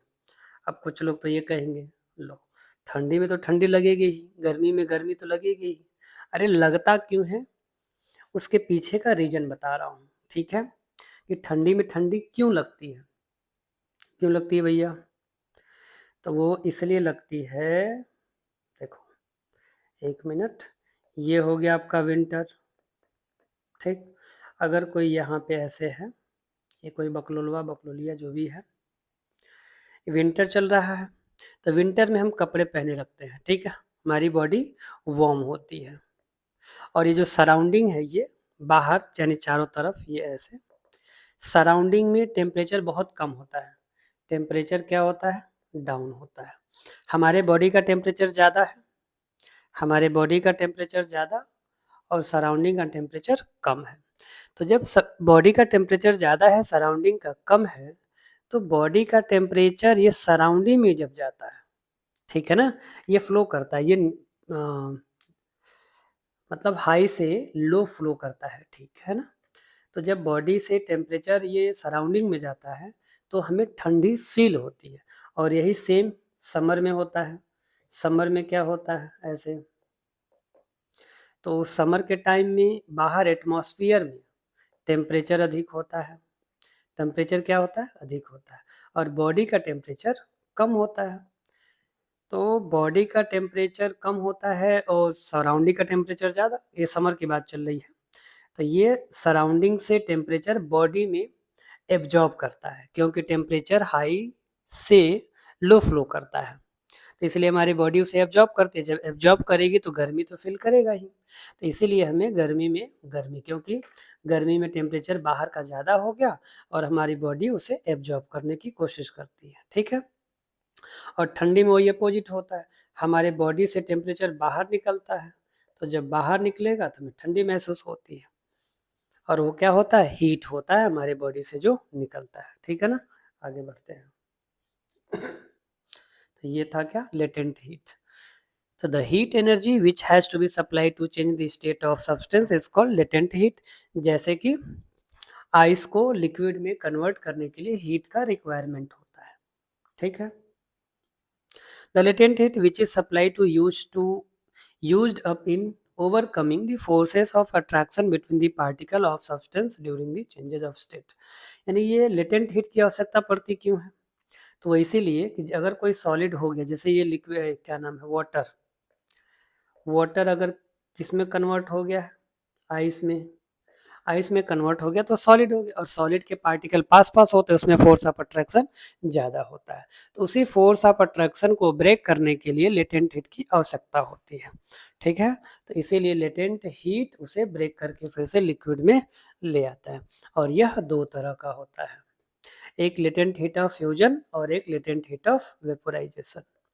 तो एक में लेटेंट हीट ऑफ फ्यूजन मतलब सॉलिड को लिक्विड में कन्वर्ट कर देता है, और दूसरा ये लिक्विड को वेपर में कन्वर्ट करता है। तो latent heat of fusion it mean that the solid changes into liquid, and latent heat of vaporisation mean that liquid changes into vapour, means steam भी कह सकते हैं। तो लिक्विड से वेपर में जाने को वेपोराइजेशन। ठीक है ना, ये दो तरह के होगा। तो यहाँ पे दिया हुआ है क्या है? तो the heat which is going to ice but not increase the temperature of its is the energy. यानी कहने का मतलब ये है, जब आइस को लिक्विड में कन्वर्ट कर रहा होता है, यानी जो भी एनर्जी हम दिए हैं, तो उसका टेम्परेचर राइज नहीं होना चाहिए। टेम्परेचर राइज नहीं हो मतलब न होते हुए वो सीधा सॉलिड से लिक्विड में कन्वर्ट हो जाए, that is a latent heat, means solid to liquid change हो जाए। ठीक है ना। आगे देखते हैं यहाँ पे। तो यहाँ पे एक चीज दिया हुआ है, क्या है, लेटेंट हीट ऑफ फ्यूजन मतलब melting of a solid is quantity of heat in joule required to convert 1 kilogram of solid, यानी 1 किलोग्राम सॉलिड को लिक्विड में कन्वर्ट करने के लिए जितनी अमाउंट एनर्जी चाहिए that is known as latent heat. और वह एनर्जी कितनी है, तो वह एनर्जी 3.34 10⁵ जूल है। तो कितना है, 3.34 10⁵ joule joules. So this is the energy which is required to 1 kilogram of solid convert into liquid. ठीक है ना। अब गैस को कन्वर्ट करने में कितना, तो the latent heat of fusion, ये क्या था, latent heat of fusion of melting, मतलब हाँ सॉलिड से लिक्विड में जाने को। ठीक है ना। आगे देखते हैं, latent heat of fusion of ice is, अच्छा ये तो देख ही लिया, एक मिनट, ये तो पढ़ लिया, ये 3.34 10⁵ जूल पर किलोग्राम है। यह 1 किलोग्राम सॉलिड को लिक्विड में कन्वर्ट करने के लिए रिक्वायर्ड एनर्जी है। अब लिक्विड को गैस में कन्वर्ट करने का अमाउंट क्या है वो देख लेते हैं।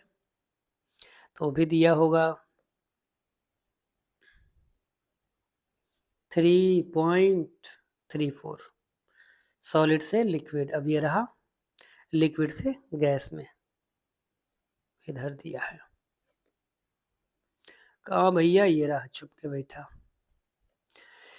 ये रहा। यहाँ पे क्या कह रहा है, the latent heat of vaporisation of liquid is quantity of heat in joules required to convert 1 kilogram of liquid, यानी कि 1 किलोग्राम लिक्विड को वेपर में यानी गैस में कन्वर्ट करने के लिए जो एनर्जी की रिक्वायर्ड होती है that is 22.5 multiplied by 10⁵ joule.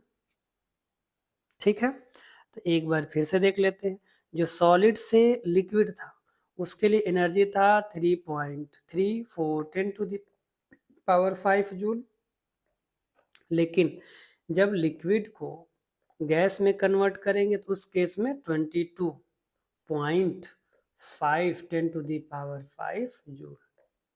ठीक है। तो now you have to learn this कि latent heat of vaporisation of liquid is a quantity of heat in joule required to convert 1 kilogram of the liquid to vapor without any change in temperature is 22.5 10⁵।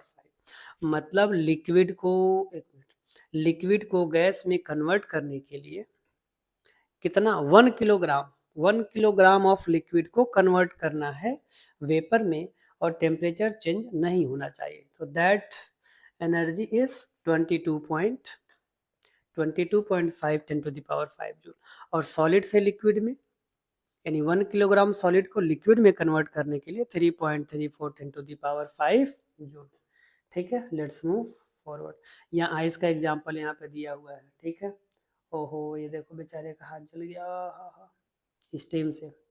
तो when, हाँ एक चीज और क्या था, हाँ अगर किसी वाटर को बॉयल करते हैं 100 डिग्री सेल्सियस पे तो उससे जो वेपर निकलेगा उसमें लेटेंट हीट ज़्यादा होगा या वाटर में ज़्यादा होगा, तो वो यही बताने की कोशिश कर रहा। तो वो उसका जो वेपर होता है उसमें लेटेंट हीट होता है, क्योंकि जो वाटर है, अब ये वाटर को अगर हम बॉयल कर रहे हैं तो ये 100 डिग्री सेल्सियस पे जाके स्टक हो जाएगा, रुक जाएगा, because after that it will start converting this liquid into vapour, ये वेपर में कन्वर्ट करना स्टार्ट कर देता है।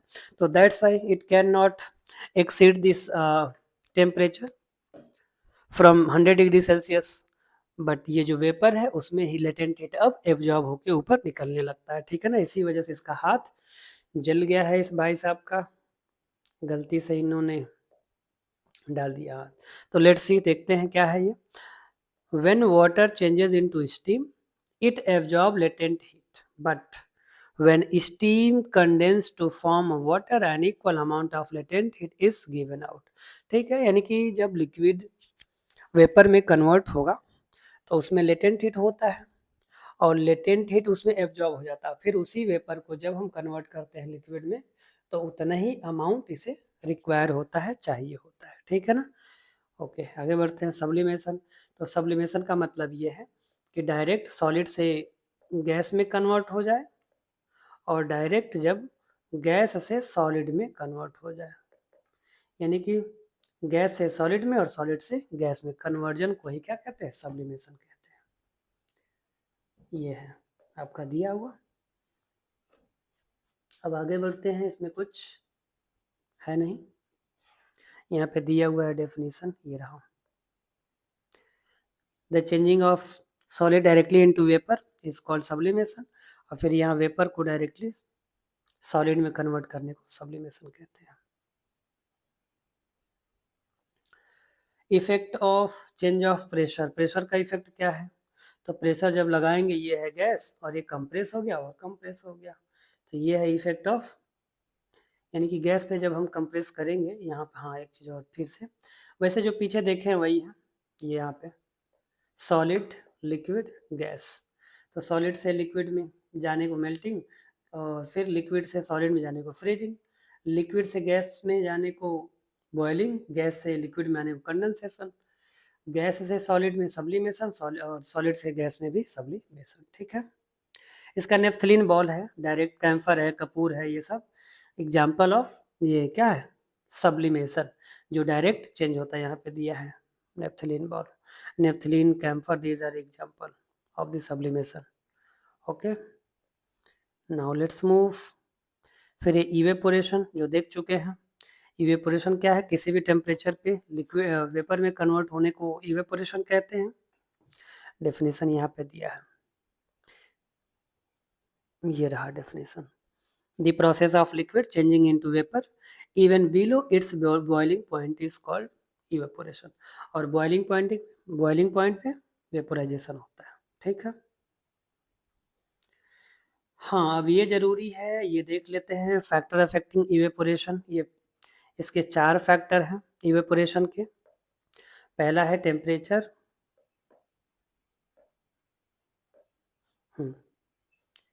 तो पहला हो गया टेम्परेचर, सरफेस एरिया, ह्यूमिडिटी और विंड स्पीड। टेम्परेचर बढ़ेगा तो भी इवेपोरेशन होगा और कपड़े आसानी से सूख जाएंगे। ठीक है। और सरफेस ऑफ एरिया, जैसे ये कपड़े, यहाँ पे कोई कपड़ा है इतना बड़ा, इसको पूरा फैला के अगर रखते हैं तो इस पूरे पे एयर पास करेगा, यानी पूरे पे एयर लगेगा और एयर के टकराने से ये आसानी से और जल्दी से सूख जाएगा। ठीक है। तो ये एरिया पे डिपेंड करता है। और इसी को फोल्ड कर देते हैं, जैसे यहाँ से हाफ करके इधर कर देते हैं इरेज, ये खत्म। अब ये इतने में ही डबल फोल्ड कर दिया, कितने, ये डबल फोल्ड कर दिया। इसमें डबल या ट्रिपल फोल्ड कर देंगे तो ये आसानी से सूखने वाला नहीं है। तो evaporation depend on the temperature, देख लिया, टेम्परेचर पे डिपेंड करता है, सरफेस पे भी। अब ये ह्यूमिडिटी होता क्या है? तो humidity amount of water present in air में, यानी कि अगर हम यहाँ पे एयर बनाते हैं, ये है एयर। ठीक है। तो एयर क्या करता है? वाटर को होल्ड करता है। तो अब इसकी वाटर की होल्डिंग कैपेसिटी, यानी कि इसके जो गैप है, इसमें वाटर के ड्रॉपलेट यानी पार्टिकल पूरे भर जाएंगे और जगह नहीं बचेगी दोबारा वाटर को सक करने के लिए, तो उस केस में कहते हैं कि ह्यूमिडिटी हाई हो गई है। मतलब जब गर्मी होगा, पसीना होगा, वो शरीर में ही रहेगा, चिपचिपा होने लगेगा, यानी कि कपड़े उसे सोख नहीं पाएंगे, क्योंकि वह एटमॉस्फेयर में जो एयर है उसमें पानी यानी जो वाटर जो है बहुत ज़्यादा है। अब दोबारा जो हमारे शरीर से पसीना निकल रहा है, स्वेट निकल रहा है, उसे एब्जॉर्ब नहीं कर पा रहा है, उसे हम ह्यूमिडिटी कहते हैं। तो उस केस में क्या नाम है, ह्यूमिडिटी हाई हो जाती है। ठीक है ना। और चौथा है विंड। तो विंड अगर जितना तेज चलेगा उतना ही तेज इवेपोरेशन होगा, ठीक है ना। तो एयर में अगर ह्यूमिडिटी ज़्यादा है तो इवेपोरेशन कम होगा, ह्यूमिडिटी अगर कम है तो इवेपोरेशन आसानी से और तेजी से होगा, ठीक है ना। तो there are 4 factor which affect the evaporation. First in temperature, surface area, humidity and wind speed, ठीक, ये चारों हम लोगों ने पढ़ लिया। और क्या है, कूलिंग कॉज्ड बाय इवेपोरेशन। तो ठंडी में जब पसीना होता है तो हमें ठंडा ठंडा महसूस क्यों होता है? इवेपोरेशन के कारण, क्योंकि बॉडी से जब पसीने निकलते हैं, स्वेट निकलते हैं, तो वो कपड़े एब्जॉर्ब कर लेते हैं, और वो एटमॉस्फेयर से जब एयर टकराता है, मतलब एटमॉस्फेयर का जो एयर है बॉडी से अगर टकराते हैं तो वो उस वाटर को एब्जॉर्ब कर लेते हैं, और फिर कपड़ा फिर से शरीर का जो स्वेट है उसे एब्जॉर्ब कर लेता है, इसलिए वो ठंडा महसूस कराता है, ठीक है ना। और वही जब ह्यूमिडिटी अधिक होती है तो वो कपड़ा भी फिर सक नहीं कर पाता, फिर चिपचिपा बॉडी हो जाती है, ठीक है ना। और ये इवेपोरेशन जिसमें मटके में पानी रखते हैं उसी की वजह से, क्योंकि लेटेंट हीट बाहर आ जाता है, ये मटके के बाहर बाहर ये पानी जम जाता है, ठीक है ना, तो उससे लेटेंट हीट बाहर आ जाता है और अंदर ठंडा हो जाता है, और इसीलिए पसीना होने के बाद भी हवा जब लगता है तो ठंडा ठंडा महसूस होता है। फिर यहाँ पे एक रहा जादू, अगर फ्रिज से पानी निकाले, गिलास में पानी रखते हैं तो बाहर पसीना हो जाता है उस बेचारे को, गिलास को, लो पसीना हो गया, ये पसीना नहीं है, ठीक है ना। तो ये क्या है, एक्चुअली जो एटमॉस्फेयर में जो ये एयर है, इस एयर में वाटर है, ठीक है ना, वाटर, और ये है ठंडा। अब जब इस पे ये टकराते हैं, दोनों तरफ कोलाइड करते हैं, तो ये ठंडा होते हैं, कंडेंस होते हैं, क्या होते हैं, कंडेंस, कंडेंस, पढ़े ना पीछे कंडेंसेशन, तो वही कंडेंस की वजह से, कंडेंसेशन की वजह से वह जो एयर में ड्रॉपलेट हैं वह छोटे छोटे ड्रॉप मिलके एक बड़ा बूंद बनाते हैं, और इसके बाहर बाहर क्या हो जाता है, वाटर ड्रॉपलेट हो जाता है। और ऐसा नहीं है कि गिलास से पानी बाहर आ गया या गिलास लीक कर रहा है, जी बिल्कुल नहीं, यह एटमॉस्फेयर में जो वाटर थे वो टम्बलर यानी गिलास के बाहर इकट्ठा हो जाते हैं, ठीक है। ठीक, आगे बढ़ते हैं, अब क्या है, two more state of matter, अच्छा ठीक है। तो स्टेट ऑफ मैटर में हमने क्या देखा, स्टेट ऑफ मैटर में फिजिकल प्रॉपर्टी के फॉर्म में देखा, सॉलिड, फिर लिक्विड, फिर तीसरा हमने देखा गैस। अब दो और है, 4 और 5, एक होता है प्लाज्मा, प्लाज्मा, और ये होता है बोस आइंस्टीन कंडेंसेट। तो there are 5 state of matter, solid, liquid, gas, plasma and Bose Einstein condensate, ठीक है ना। तो ये दोनों फिजिकल प्रॉपर्टी होता है और ये दोनों केमिकल प्रॉपर्टी होता है। और ये चौथा हमारे बॉडी में भी है, सन में भी है, एग्जाम्पल है प्लाज्मा का। और बोस आइंस्टीन कंडेंसेट ये एक हाइपोथेसिस है, ये एक अनुमान है कि अगला 5वां स्टेट भी होगा, क्योंकि 4 एग्जिस्ट करते हैं तो 5वां भी एग्जिस्ट करेगा, ठीक है ना। तो यहाँ इसलिए दिया है ये, एक मिनट इरेज करते हैं इनको, तो ये प्लाज्मा और बोस आइंस्टीन कंडेंसेट हो गया। तो plasma is mixture of free electron and ions, plasma is considered the fourth state of matter, plasma occurs naturally in stars, मतलब सन, ठीक है ना, इंक्लूडिंग आवर ब्लड ऑल्सो। फिर the sun and other star glows because of presence of plasma in them, तो जो भी चमकते हैं या सन शाइन करता है वो due to plasma. And plasma can also made up of the earth by passing electricity through gases at very low pressure स्टेकन, तो लो प्रेशर पे भी इसे बनाया जा सकता है, ठीक है। और इस तरह से चैप्टर हैज़ बिन फिनिश्ड। तो ये 5वां जो स्टेट था यहाँ पे दिया हुआ थोड़ा सा, 1920 Indian scientist Satyendra Nath Bose did some calculation for the fifth state of matter. On the basis of this calculation, और कौन थे, Albert Einstein predicted the existence of new state of matter called Bose Einstein condensate, जिसे बीईसी, बोस बी फिर ई सी, Bose Einstein condensate थे। ये सत्येंद्र नाथ बोस हो गए, ये एल्बर्ट आइंस्टीन और ये कंडेंसेट, ठीक है ना। The fifth state of matter called Bose-Einstein condensate was finally achieved by 3 scientists. कौन कौन? कर्नेल, कैटली और women of USA by cooling a gas of extremely low density about 100,000 the density of normal air to super low temperature. We are now in a position to answer. तो इस तरह से अब ये नीचे क्वेश्चन है, इसका आंसर आप लोग लगाइएगा और चैप्टर खत्म हो गया, फिर हम लोग आगे पढ़ेंगे और क्वेश्चन भी देखेंगे, ठीक है।